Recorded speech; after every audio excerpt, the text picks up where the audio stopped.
여러분들 만나게 되어서 반갑습니다. 여러분들 중에는 이미 저를 다른 행사 기간 동안 만나신 분들도 있을 것이고 아니면 오늘 처음 저와 만남을 갖게 된 분들 계실 텐데 여기 모이신 모든 분들 환영합니다. 그리고 이 신령과 진정으로 좋은 찬양 불러주신 에브라임 이 그룹에게도 감사의 말씀 드리고요. 이 자리에 모이신 여러분들에게 주님의 평화와 크신 복이 함께 하시기를 바랍니다. 오늘의 말씀 먼저 교독으로 읽은 다음에 그 다음에 말씀을 시작하도록 하겠습니다. 제가 1절을 읽고 그 다음에 여러분들이 2절 짝수절을 읽도록 하시겠습니다.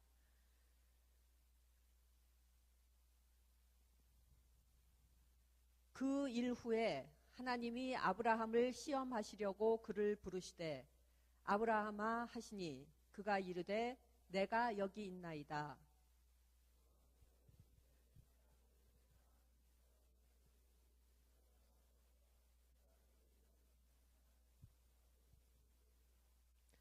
아브라함이 아침에 일찍이 일어나 나귀의 안장을 지우고 두 종과 그의 아들 이삭을 데리고 번제에 쓸 나무를 쪼개어 가지고 떠나 하나님이 자기에게 일러주신 곳으로 가더니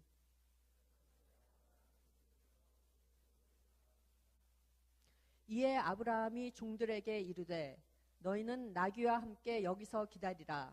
내가 아이와 함께 저기 가서 예배하고 우리가 너희에게로 돌아오리라 하고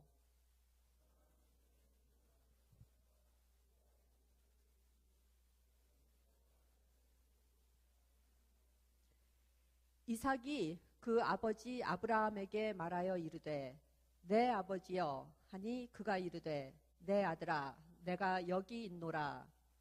이삭이 이르되 불과 나무는 있거니와 번제할 어린 양은 어디 있나이까.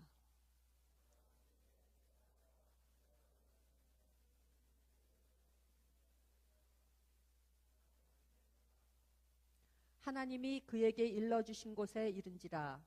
이에 아브라함이 그곳에 제단을 쌓고 나무를 버려놓고 그의 아들 이삭을 결박하여 제단 나무 위에 놓고 여호와의 사자가 하늘에서부터 그를 불러 이르시되 아브라함아 아브라함아 하시는지라. 아브라함이 이르되 내가 여기 있나이다 하매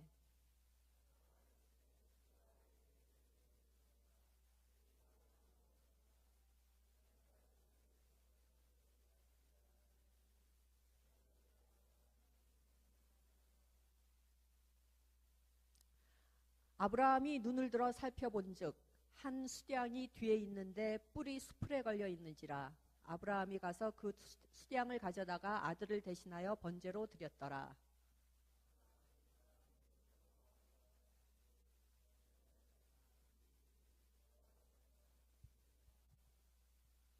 예, 이 이야기 아브라함과 이삭에 관한 이야기인데 교회를 어릴 적부터 다니신 분들은 이 이야기를 많이 들으셨을 것입니다. 제가 성서를 읽을 때마다 참 이해하기 힘든 그런 이야기들이 몇 개 있는데 가장 이해하기 힘든 이야기 중에 하나가 바로 창세기 22장 오늘의 본문입니다. 제가 주일학교 아주 어릴 때 초등학교 때 이 이야기를 성경책 읽으면서 특히 7절 번제로 바칠 어린 양은 어디에 있습니까? 하고 이삭이 아버지 아브라함한테 묻습니다. 이 대목에 이르러서는 저는 너무나 마음이 안타깝고 조급해져서 마음속으로 생각하곤 했습니다. 이삭, 그 번제물은 바로 너야. 그러니까 빨리 도망쳐. 거기에 있으면 안 돼. 빨리 산에서 내려와가지고 빨리 다른 데로 도망쳐. 하고 이 안타까운 마음으로 그렇게 제가 저 혼자서 독백하곤 했습니다.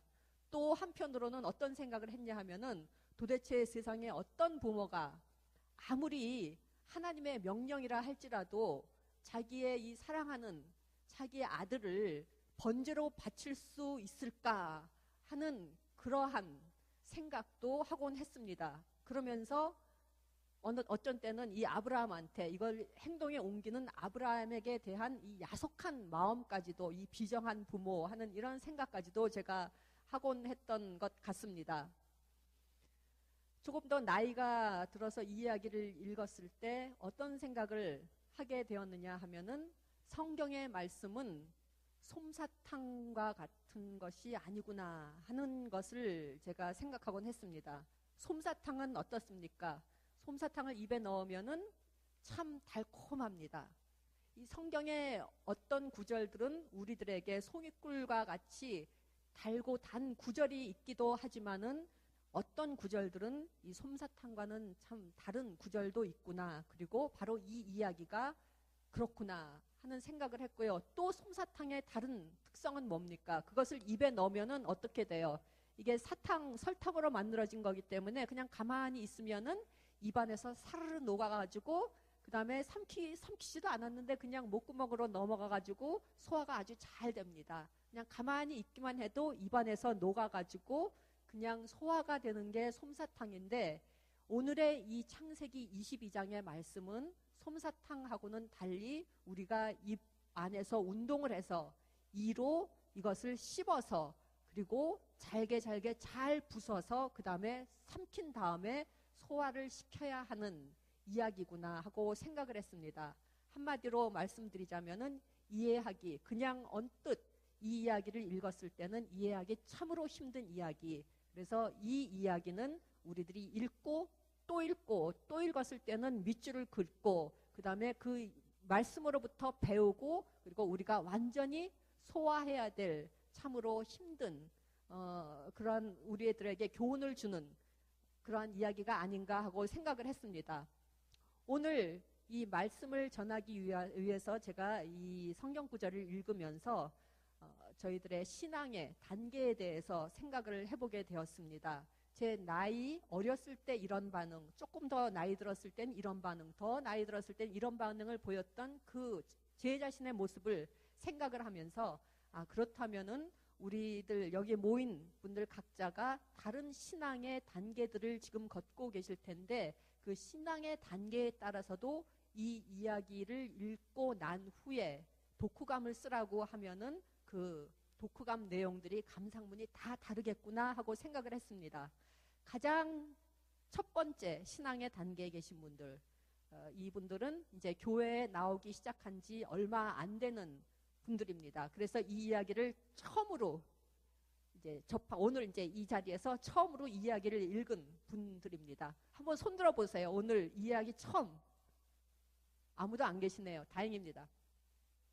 이 이야기를 처음 읽게 되면은, 그런데 이제 그 친구 손에 이끌려서 빨리 이제 일요일 됐으니까 한번 교회 한번 가보자. 교회 가서 예배도 좀 드려보고, 이제 그 다음에 성경 구절도 좋은 말씀 많이 하고 있으니까 유익한 말씀 그것도 좀 듣고, 설교 말씀도 듣고, 이렇게 해가지고 따라 나왔는데, 오늘 읽은 말씀이 자기 아들을 제물로 바치는 이런 끔찍한 이야기예요. 그래서 그런 분들이 혹시라도 계시면은 이제 그리고 이제 억지로 강요에 못 이겨 이제 이게 이 자리에 나와서 이제 교회라고 이제 나와가지고 앉아 계신 분들은 이런 생각을 하실 겁니다. 그래, 이거야. 이제 드디어 이제 구실을 잡았어.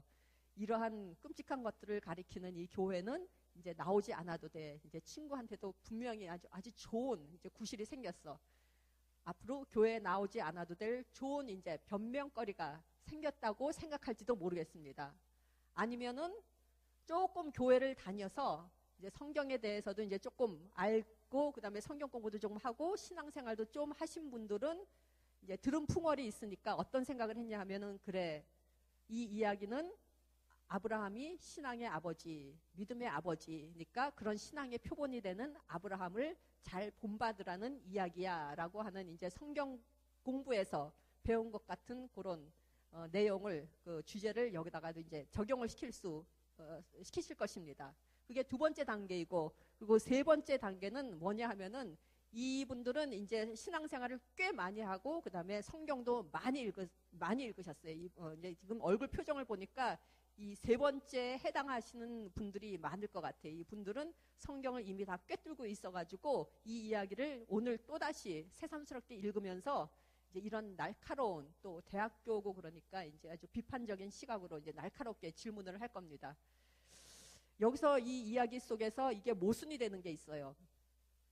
이게 모순이 되는 게 한 두어 가지가 있는데 뭔지 찾아내신 분 있으십니까?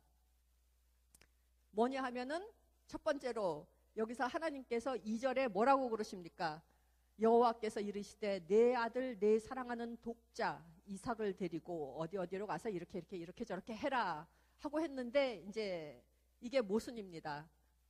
성경 공부를 많이 하신 분들은 아시죠? 그게 무슨 모순입니까? 아브라함에게는 아들이 몇이 있었을까요? 아들이 이미 둘이 있습니다. 이삭 말고도 또 다른 아들이 있죠. 이스마엘이 있습니다. 그래서 이 구절을 읽으면서 이제 날카롭게 아브라함한테는 한 명이 아니라 적어도 2명의 아들이 있는데 왜 독자라고 할까 하는 이러한 날카로운 질문을 하시는 분이 계실 것이고, 또 다른 더 날카로운 질문은 뭐냐 하면은 앞에 장들에서 보면은 소돔과 고모라 이야기가 나옵니다. 거기서 어떻게 합니까? 아브라함이 먼저 이제 하나님의 천사가 아브라함을 찾아오죠. 2명의 천사가 와가지고 뭐 여러 가지 일이 있었는데 맨 마지막 장면은 뭐냐 하면은 소돔과 고모라를 쳐서 멸망시키시기로 하나님께서 결정을 하셨습니다. 그 계획을, 하나님의 계획을 아브라함에게 알리니까 아브라함이 그때 뭐라 그랬습니까? 소돔과 고모라에 이제 자기가 사랑하는 이 조카 롯이 살고 있죠. 그래서 롯을 살기 위해서 이 소돔과 고모라에 적어도 50명의 의인이 살고 있다면 그 의인들을 위해서라도 멸망만은 시키지 말아 주십시오. 그래야 이제 롯이 사니까요. 그런데 50명이라도 있으면 내가 살려주겠다 하고 하나님이 말씀하시니까 그 다음에 줄어가지고 10명까지 내려갔죠.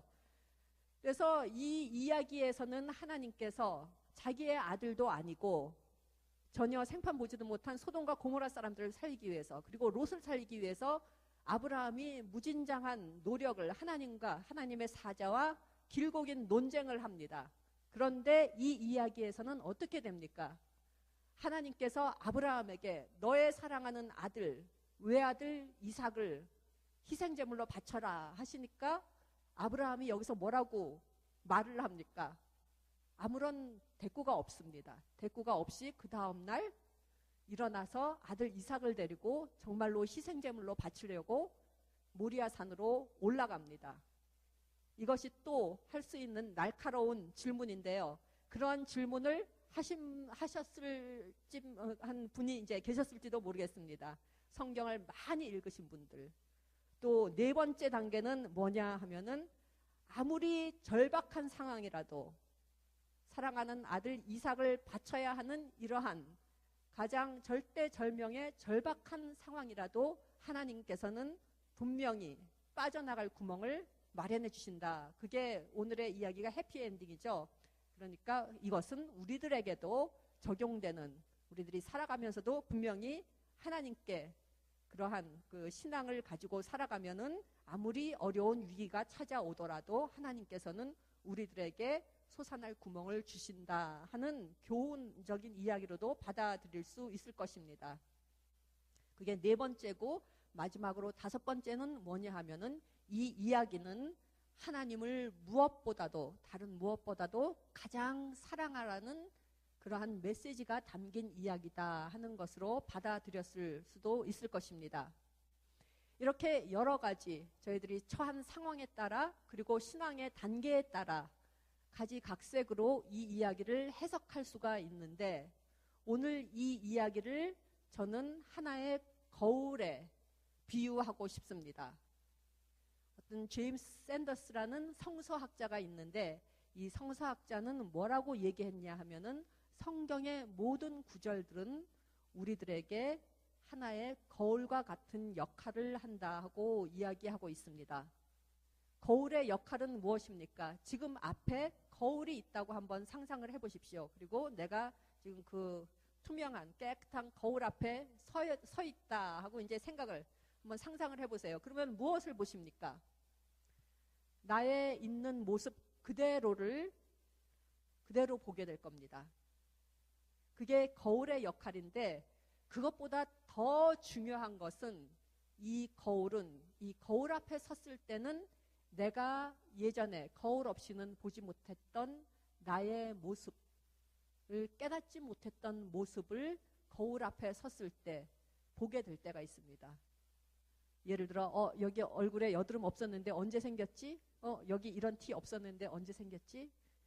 거울 없이는 깨닫지 못했던 나의 모습을 거울 앞에 섰을 때 불현듯 깨닫게 될 때가 있습니다. 이게 우리들에게 하는 거울의 역할인데, 이 창세기 22장 오늘의 이야기가 바로 우리에게 거울의 역할을 한다고 제가 생각을 합니다.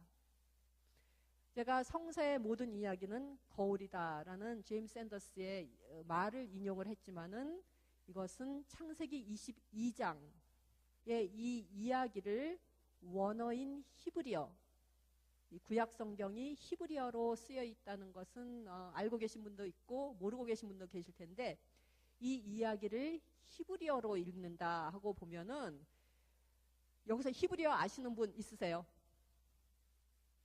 누가 손 들려고 그랬는데 손이 아니라 얼굴 긁으려고. 예. 이 이야기의 배경 장소가 되는 모리아죠.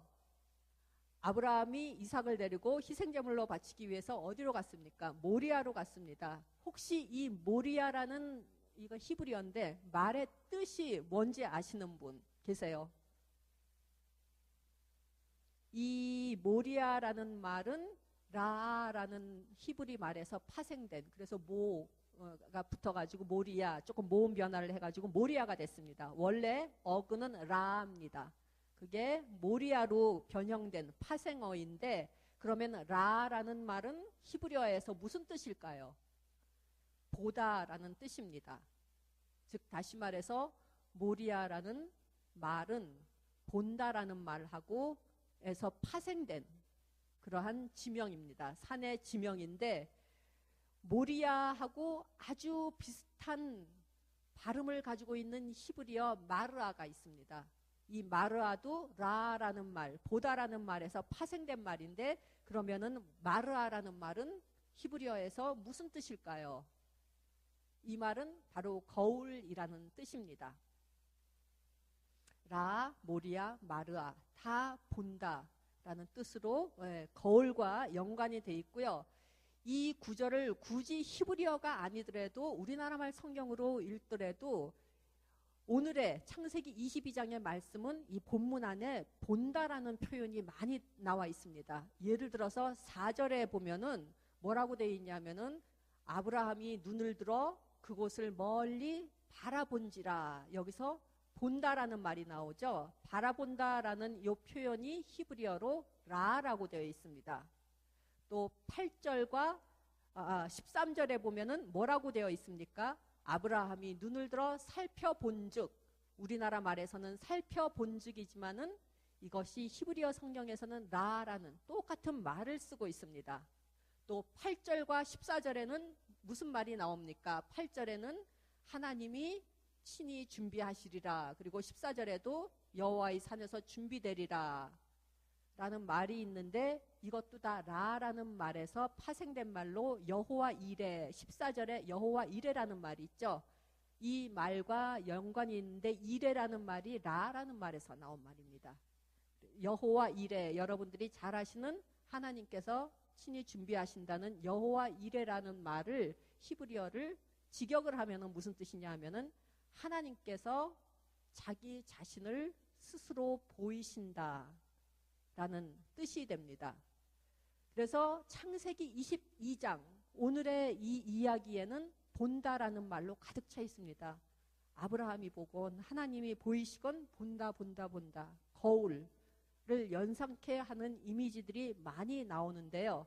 그러면은 본다라는 말이 이렇게 많이 나오는 이 이야기에서 가장 두드러지게 보이는 구절은 무엇입니까?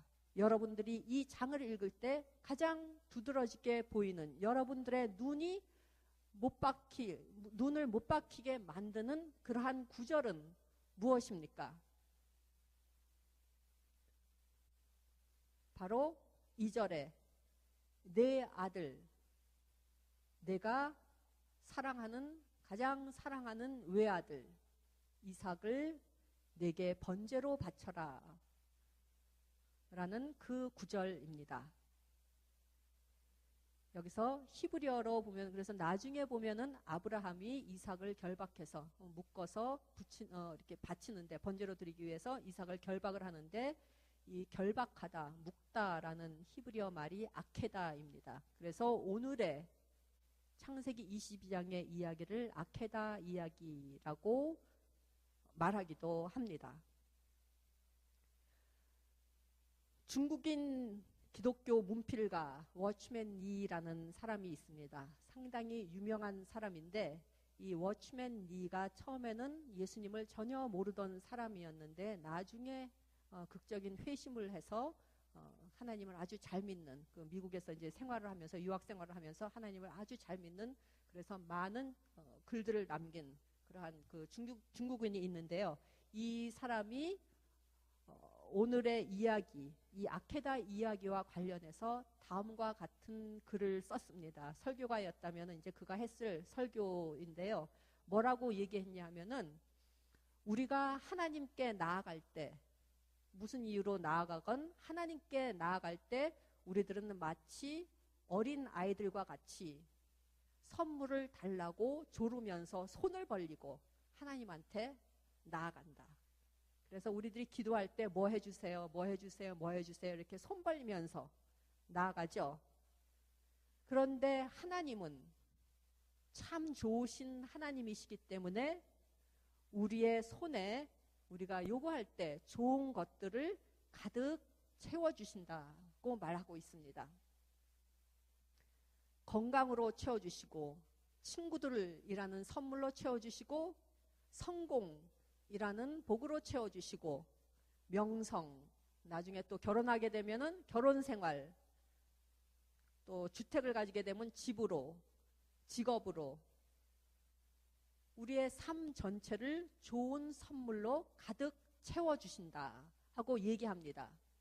계속해서 워치맨 리가 말하기를 그런데 우리들은 어린아이들하고 똑같아서 이 우리들이 받은 것들을 누리면서 그냥 살아가면 될 텐데 하나님한테 감사하면서 어떻게 생각을 하냐면은 우리들이 이제 받은 것들을 손 안에 움켜쥐고 그 다음에 이것들을 바라보면서 사는 게 아니라 다른 사람의 손 안에 무엇이 있나 그것을 보면서 자기 손 안에 있는 건 다 잊어버리고 다른 사람의 손 안에 있는 것을 바라보면서 자기 손에 있는 것과 자기가 가진 것과 그 사람의 손 안에 있는 것을 비교하면서 비교하기 시작한다.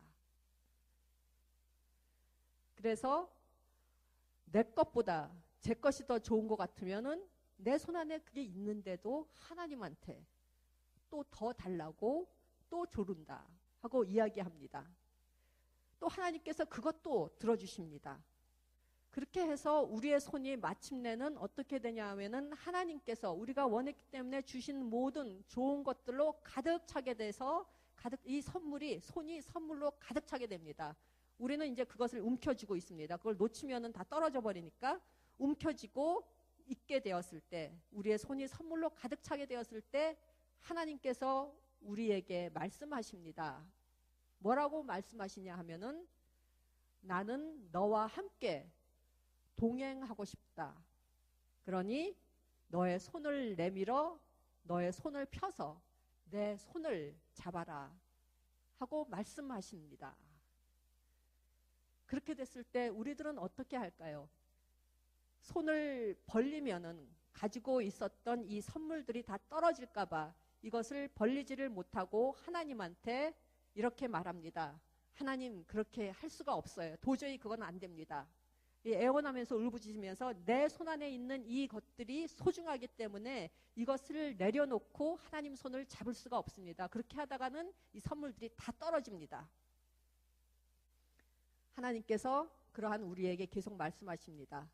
네 손을 벌려서 그 손에 안에 있는 것을 옆에 내려놓고 그리고 내 손을 잡아라. 우리들은 계속 반항하고 정합니다. 그렇게는 못합니다. 하나님께서 계속 말씀하십니다. 그렇게 해야만 한다. 이삭은 하나님께서 아브라함에게 주신 가장 큰 선물이었습니다. 어떻게 해서 아브라함이 이삭이라는 이 소중한 아들을 얻게 되었는지 여러분들 오랫동안 교회 신앙생활을 하셨기 때문에 다 아시고 계실 것입니다. 이삭이라는 이 아들은 다른 아들, 다른 가정에서 얻은 그런 아들하고는 완전히 다른 정말 소중하고 보물과도 같은 그러한 특별한 아들이었습니다. 그런데 이 아들은 하나님께서 주신 선물이었습니다. 이 이삭이라는 아들이 태어났을 때 왜 이삭이라는 이름이 붙여졌냐 하면은 뭐 거기에도 스토리가 있지만은 히브리어로 이 이삭이라는 말의 뜻은 웃음이라는 뜻이죠.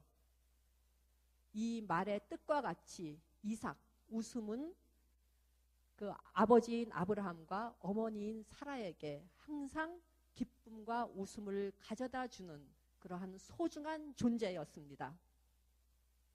그런데 어느 날 갑자기 하나님께서는 아브라함에게 이 아브라함에게 웃음을 존재하는 이 이삭을, 소중한 이삭을 자기에게 바치라 하고 이렇게 말씀하고 계십니다. 우리들의 삶 속에 찾아온 하나님의 선물들이 참으로 많습니다. 이 선물들이 없이는 도저히 못 살 것 같은 그러한 아주 소중한 것들이 우리들에게는 다 몇 가지씩은 있을 것입니다. 그런데 중요한 것은 우리들이 살아가면서 이 선물을 주신 분보다 이 선물에 집착하여 거기에 모든 초점을 맞춥니다. 나중에는 어떻게 되냐 하면은 그 선물이 내가 노력해서 얻은 것인 양 하나님께서 주신 것이라는 것을 완전히 잊어버리고 그 선물을 주신 분을 잊어버리고 그 선물에 집착해서 그 선물만을 위해서 살아감으로써 그 선물의 노예가 되어버립니다. 그 선물들을 손안에 꼭 움켜쥔 채 그것이 우리의 희망인 양, 우리의 미래인 양 모든 것을 거기에 걸고 거기에 의지한 채 살아가게 됩니다. 이때 하나님께서는 우리들에게 아브라함에게 하신 것과 똑같은 말씀을 하십니다. 내가 가장 사랑하는 그것을 나에게 바쳐라. 2차 세계대전 직후 독일이 상당히 어려움을 겪었죠.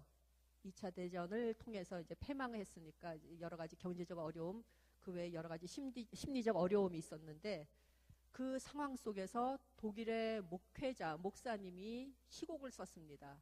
이 목사님은 이 희곡 때문에 상당히 유명한 작가가 나중에 작가로서도 이름을 날렸는데 이 목사님의 이름은 귄터 루텐보른이라는 분인데 이분이 어떤 희곡을 쓰셨냐 하면은 요나의 표징이라는 희곡을 썼습니다. 이 희곡은 모노드라마예요. 한 사람이 나와서 모든 그 역할을 다 담당하는 아주 그 당시로서는 이제 실험극과 같은 그러한 희곡이었는데 이 연극을 쓴 목적은 무엇이냐 하면은 2차 세계대전에서 패망한 독일, 당시의 독일 사회가 직면했던 질문들에 대한 답을 구하고자 하는 시도에서 쓰여졌습니다. 이 배경은 법정입니다. 나치 전범들을 이제 재판하는 그게 그 당시에 굉장히 여러 번 있었던 뭐 뉘렌베르그 재판이라든가 여러 가지 재판이 있었죠. 그 법정이 이 희곡의 배경이었는데 여기서는 뭐냐 하면은 이 법정은 왜 열렸냐 하면은 왜 2차 대전 이 발발해서 나치 독일에 의해서 이러한 끔찍한 범죄가 저질러졌는가? 이 범죄의 책임은 과연 누구인가? 한마디로 그 범죄의 책임자에게 이제 그 모든 비난을 돌리기 위해서 뭔가 자기들의 이 불편했던 마음을 조금이라도 해소하기 위해서 그러한 방편으로 이제 이러한 법정이 열리게 되었습니다. 여러 사람들이 이제 이 사람 책임이다, 저 사람 책임이다 얘기를 하는데 가장 먼저 나온 거는 물론 히틀러입니다. 히틀러에 의해서 히틀러가 이런 이상한 생각을 해가지고 전쟁을 일으켰으니 히틀러에게 그런 책임이 다 돌아가야 한다 하고 이야기하는 사람이 있습니다. 또 다른 사람들은, 여기서 사람들은 누구냐 하면 관중석에, 이게 실험극이어서요. 이렇게 질문을 던지면 관중석에서 거기에 대한 이제 대답을 하는 겁니다. 관중석에서 또 뭐라 그러냐 하면은 2차 대전 당시에 무기상들이 바로 전범자들이다. 자기네 무기를 더 많이 팔기 위해서 이 전쟁을 부추겼다. 그러니까 무기상들이 벌을 받아야 한다 하고 얘기하는 사람이 있습니다. 또 다른 사람들은 2차 세계대전이라는 이런 끔찍한 사건이 일어났는데도 나치 독일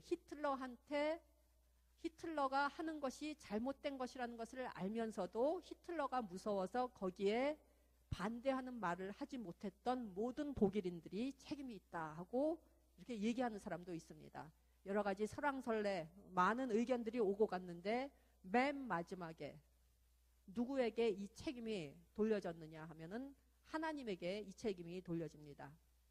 그 이유로서는 하나님이 이 끔찍한 세상을 창조하였고, 그리고 히틀러라는 사람을 태어나게 했고, 그 사람에게 이렇게 이상한 생각이 들게 했는데도, 생각을 하는데도 그걸 막지 못했고, 결국은 가장 처참한 전쟁이 일어나게 했고, 그 결과로 이런 상황이 초래되게 했으니까 이 하나님이야말로 가장 끔찍한, 인류 역사상 끔찍한 범죄의 이 범죄자로 몰아서 재판에 회부해야 한다 하는 결론이 내리게 됐습니다. 결국 이제 하나님이 이 법정에 서게 됐고, 이 하나님을 기소하는 검사가 이제 선출이 됐습니다. 선출이 됐는데 뭐 이렇게 아주 약식 재판으로 하나님이 드디어 유죄 판결을 받게 되면서 재판장이 이 하나님한테 가장 흉측한 벌을 내려야 된다. 왜냐하면 가장 끔찍한 범죄를 저질렀으니까. 이 흉측한 벌을 받을 하나님에 대해서 어떤 벌을 내리게 될 것인지를 이제 세 사람의 천사가 내릴 것이다. 근데 그 세 사람의 천사가 라파엘, 그다음에 뭐 미가엘 뭐 해가지고 라파엘, 미가엘, 그다음에 가브리엘, 세 사람의 천사가 이제 선정이 됐어요. 이제 가브리엘이 나타납니다. 가브리엘이 나타나서 어떤 벌을 하나님에게 내리냐 하면은, 하나님이 받을 형벌로 저는 미천하고 속박된 인간으로 태어나는 것이 어떤 것인가를 맛보여 줄 것입니다. 그래서 하나님은 이 세상에 태어나는데 이 미천하게 태어나야 되기 때문에 세상에서 알려지지 않은 조그만 구석에서 태어나서 외세의 점령에 의해서 지배되는 그러한 작은 나라에서 보잘것없는 가정에서 태어나는 유대인으로 만들겠습니다. 그게 첫 번째 형벌입니다. 그 다음에는 라파엘, 두 번째 천사가 나타나서 하나님한테 형벌을 내립니다. 하나님이 받을 형벌로 저는 좌절감과 불안감이 어떤 것인가를 맛보게 해주겠습니다. 따라서 하나님은 이 세상에 그렇게 보잘것없이 태어나지만은 이 세상을 살면서 머리 둘 곳이 없는, 편안히 쉴 곳이 없는 난민의 생활이 어떠한 것인가를 맛보게 해주겠습니다. 두 번째 형벌이 그래서 내려졌습니다. 세 번째 형벌을 줄 천사로 미가엘이 나타납니다. 미가엘이 무대 위에 등장해서 하나님께 줄 형벌을 이야기합니다. 하나님이 받을 형벌로 저는 고통이라는 것이 어떤 것인가를 맛보게 해주겠습니다. 그는 다른 사람들에게 버림받는다는 것이 어떤 것인가를 알게 될 것입니다. 하나님은 고통을 받을 것이고 고난이 무엇인가를 아주 철저하게 경험하게 될 것입니다.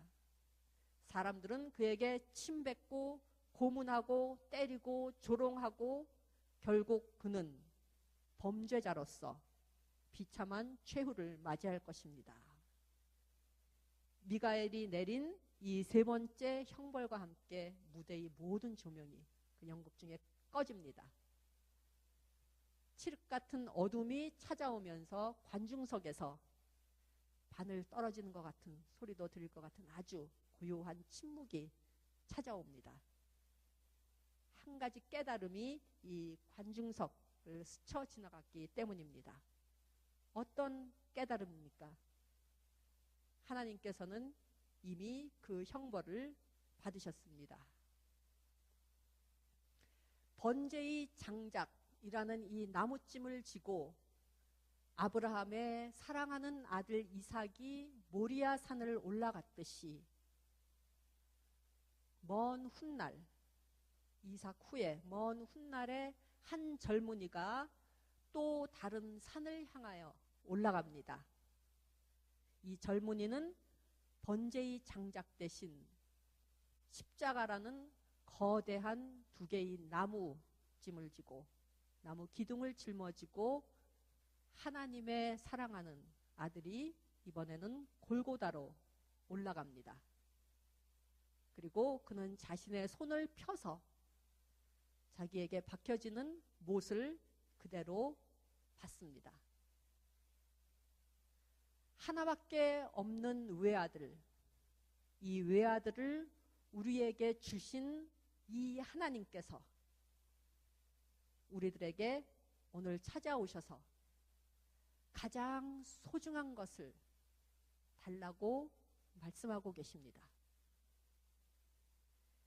나에게 목숨같이 아니면은 나의 목숨보다도 더 소중한 것을 바친다는 것, 이것은 마치 죽음과도 같을 것입니다. 로마서 6장 11절에 보면은 우리들이 죽은 사람이요 살아있는 사람입니다 하는 말씀이 나옵니다. 여기서 보면은 이 말의 어순을 잘 보세요. 우리들이 죽은 사람이요, 그 다음에 뭐 다른 구절이 있고 살아있는 사람입니다. 저는 이 어순이 참 기독교, 우리 신앙인들의 이 특성을 잘 드러내주는, 기독교란 어떤 것인가 하는 특성을 잘 드러내주는 구절이라고 생각하는데요. 기독교에서는 삶과 죽음이 있는 것이 아니라 죽음이 먼저 있고 그 다음에 삶이 찾아옵니다. 삶과 죽음이 아니라 죽음과 삶이 일련의 사건으로 일어나는 것이 바로 신앙생활입니다. 아케다와 골고다는 죽음과 삶이 일련의 사건으로 일어난 곳이었습니다. 골고다 후에 부활이 있었고, 그렇다면 아케다 후에는 무엇이 있었을까요? 아브라함의 이야기가 시작되는 곳은 창세기 12장이죠. 여러분들 모두 다 잘 아시는 12장. 거기서 아브라함을 향한 하나님의 축복이, 약속이 시작됩니다. 약속의 말씀이 내가 보여주는 땅으로 가거라. 너의 고향, 정든 고향을 떠나서 내가 지시하는 곳으로 가거라. 그러면은 내가 그곳에서 너로 큰 민족이 되게 하고 너에게 복을 주겠다 하는 이 하나님의 크나큰 약속이 창세기 12장에서 선포가 됩니다. 땅에 사는 모든 민족이 너로 말미암아 복을 받게 될 것이다. 그래서 이 약속을 가지고 아브라함이 여행을 떠납니다. 땅과 후손과 여기에 대한 복에 대한 하나님의 약속은 말씀하신 순서대로 이루어졌습니다. 먼저 땅에 대한 약속이 이루어졌죠. 그래서 아브라함이 가나안 땅에 정착하게 되었고, 그리고 수십 년 후에 드디어 아브라함에게 이삭이라는 이 아들이 생겼습니다. 그래서 후손에 대한 복도, 하나님의 약속도 마침내 이루어졌습니다. 그런데 그 후에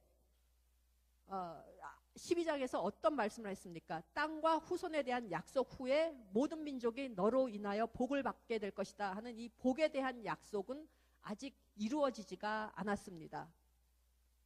창세기 12장 이후에서 땅에 대한 약속이 이루어지고 후손에 대한 약속이 이루어질 때 그 모든 이야기 속에서 성경책을 자세히 보시면은 복이라는 단어가 나와 있지 않습니다. 12장에서 나왔던 그 복이라는 단어가 그 이야기 속에서는 정말 하나님의 약속이 이루어졌으니까 아브라함에게 있어서는 큰 사건이었고 기념할 만한 사건이었는데도 불구하고 그 이야기들 속에서 보면은 복이라는 단어가 어디에서도 보이지가 않습니다.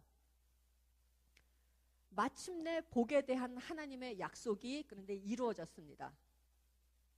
주님께서는 아브라함이 하는 일마다 복을 주셨다.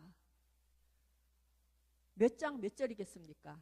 24장 1절에 그 말씀이 드디어 나타납니다.